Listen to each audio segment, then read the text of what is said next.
In an unfortunate incident, an agniveer named Gawate Akshay Lakshman, who was posted at Siachen Glacier, lost his life due to the unforgiving weather.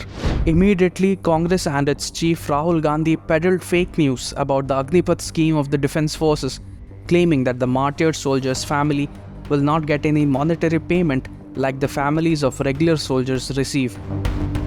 In a tweet posted in Hindi, Rahul Gandhi wrote, "A young man was martyred for the country. No gratuity, no other military facilities during his service, and no pension to his family in martyrdom." However, Rahul Gandhi's statements are completely false and inaccurate.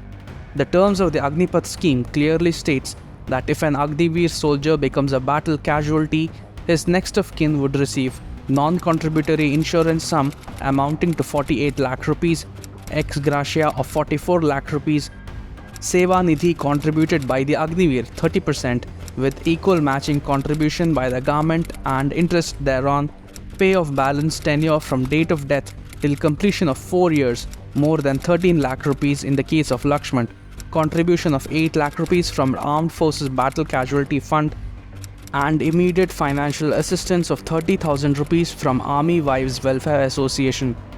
So what Rahul Gandhi did was nothing but shoot and scoot politics, misleading the people of the country by peddling fake news about the Agnipath scheme of the armed forces. Earlier, Rahul Gandhi had parroted the claims made by the banned terrorist outfit PFI about the Agnipath scheme, saying that it will create unemployed youths trained in guns, which is similar to what the PFI said, that the scheme is a ploy to train Hindu youths in weapons to attack Muslims. हजारों लोगों को हम हथियार की training दे रहे हैं और फिर थोड़ी देर बाद उनको समाज में डाल रहे हैं। बेरोजगारी है, समाज में हिंसा बढ़ेगी। But this is not the first time that the Congress party or Rahul Gandhi has insulted the guardians of our nation. Very recently, he tried to create divisions between officers and Jawans regarding the one rank one pension scheme, saying officers were receiving greater financial benefits from the OROP scheme compared to the Jawans, who constitute the majority of the armed forces and were supposedly receiving a lower amount. Former Indian Air Force Chief Air Chief Marshal R.K.S. Bhattauria warned against such attempts to drive a wedge between the rank and file of the Indian Armed Forces.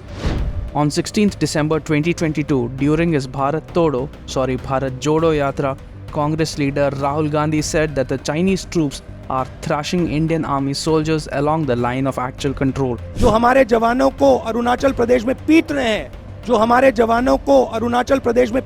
हैं, मैंने कहा हिंदुस्तान की press मुझसे इनके बारे में एक सवाल नहीं पूछेगी। सच था। Rahul Gandhi's comments came a week after clashes broke out between the Indian and Chinese troops on December 9, 2022 in Tawang, Arunachal Pradesh. According to reports, Indian Army soldiers not just thrashed the Chinese troops but also chased them away across the LAC. But Rahul Gandhi peddled propaganda against the Indian Army by saying the exact opposite. Toolkit at work, we will never know. Rahul Gandhi also said that India would not need its army, navy or air force against China if Indian laborers, farmers and workers were used.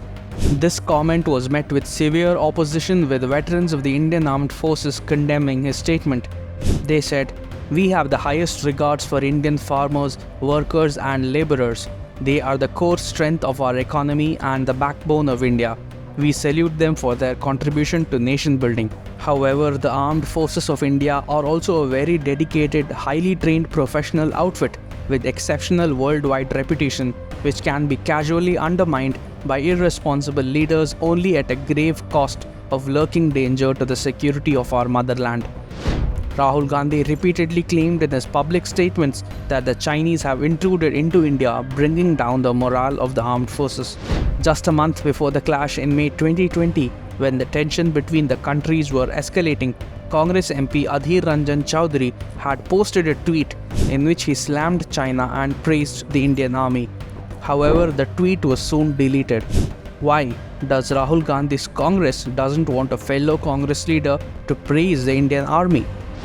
In June 2019, right after a drubbing defeat in the Lok Sabha polls, Rahul Gandhi tweeted a photo of Indian Army dogs and their handlers performing exercises on International Yoga Day. In just one tweet, Rahul Gandhi insulted the Indian Army Jawans, the incredible dog unit of the army, the yoga tradition, and the country as a whole with his New India jibe. Just months before, Rahul Gandhi was caught using his mobile phone while paying respects to the soldiers martyred in the Pulwama attack. But it isn't just Rahul Gandhi. The entire Congress party has a legacy of demeaning the Indian armed forces. Congress had demanded proof of the surgical strikes carried out by the Indian army following the Uri attack. Even recently, former Madhya Pradesh Chief Minister and senior Congress leader asserted that there is no proof that the Indian army carried out surgical strikes, thereby peddling Pakistani propaganda. And guess what? The then Congress-led UPA government did not even commemorate Kargil Vijay Divas from 2004 to 2009, since it was BJP's war. The Congress's contempt for the Indian armed forces probably flows from the fountainhead of its ideologue Nehru, because he is the man who said, "We don't need a defense plan. Our policy is ahimsa or non-violence. We foresee no military threats. Scrap the army. The police are good enough to meet our security needs." Nehru had apparently told Lieutenant General Sir Robert Lockhart, the first Commander-in-Chief of India. The people of India must realize one thing.